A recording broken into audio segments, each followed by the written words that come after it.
नमस्कार दोस्तों, मैं doctor Ajit Singh MD physician आपसे आज शुगर की डाइट के बारे में बात करता हूँ।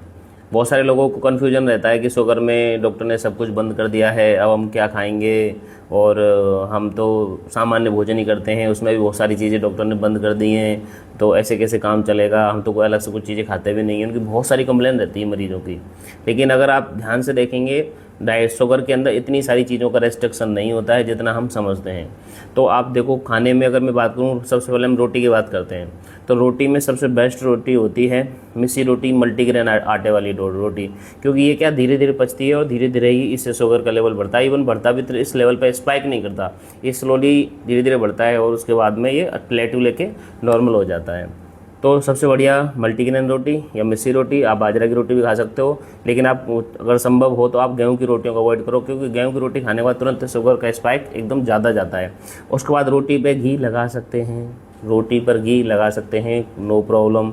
थोड़ा बहुत घी हमारी बॉडी के लिए ज़रूरी होता है, वो आप खा सकते हैं, लेकिन आपको किसी सब्जी में घी डाल के नहीं खाना है। दो तीसरा, आप दही छाछ कितना ही खा सकते हैं, राबड़ी पी सकते हैं, रायता पी सकते हैं, कोई उसमें रेस्ट्रिक्शन नहीं है। चौथा, आप दूध, फीका दूध और फीकी चाय पियेंगे। कुछ लोगों को मीठी चाय पीने की आदत होती है, तो शुगर फ्री गोली आती हैं, आप शुगर फ्री गोली को चाय में डाल के ले सकते हैं। दिन में 10 से 15 गोलियां शुगर फ्री जो टैबलेट होती हैं उनको डाल के ले सकते हैं।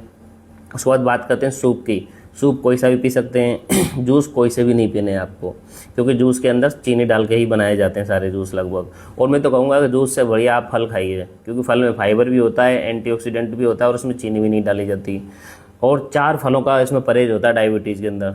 एक तो आपको आम नहीं खाना है, अंगूर नहीं खाना है, चीकू नहीं खाना है और केला नहीं खाना है। ये 4 जो फल होते हैं ये आपको डायबिटीज़ बिल्कुल नहीं खाने हैं जब तक आपकी डायबिटीज़ कंट्रोल नहीं हो जाती है। जब आपकी डायबिटीज़ कंट्रोल हो जाएगी, आपकी फास्टिंग डायबिटीज़ 130 से नीचे आने लग जाएगी, तो आप ये फल भी थोड़ा थोड़ा खा सकते हैं। कुछ लोगों को क्वेश्चन रहता है कि सर हम तरबूज खरबूज खा सकते हैं क्या, लेकिन इसमें यही आंसर रहता है कि अगर आपकी डायबिटीज़ कंट्रोल है तो आप एक छोटे कटोरी तरबूज और एक बड़ी कटोरी खरबूज खा सकते हैं आप, कोई दिक्कत नहीं है इसमें। लेकिन अगर आपको शुगर कंट्रोल नहीं है तो तरबूज खरबूज आप अवॉइड ही करें तो ज़्यादा बढ़िया है। अब बात करते हैं नट्स की। नट्स में आप 5 बादाम 2 अखरोट डेली खा सकते हैं, कोई दिक्कत नहीं है। सब्जियों में सभी तरह की हरी सब्जियां खा सकते हैं, लेकिन आलू, अरवी और चावल 3 तरह की चीज़ें आपको बिल्कुल नहीं खानी है। तेल कम से कम यूज़ करना है और आपको 2 से 3 किलोमीटर डेली वॉक करना है। इसके अलावा आप लीची नहीं खाना है, आपको स्ट्रॉबेरी खा सकते हैं लेकिन लीची नहीं खाना है, और आपको खजूर नहीं खाना है, किशमिश नहीं खानी है। यानी अखरोट, बादाम,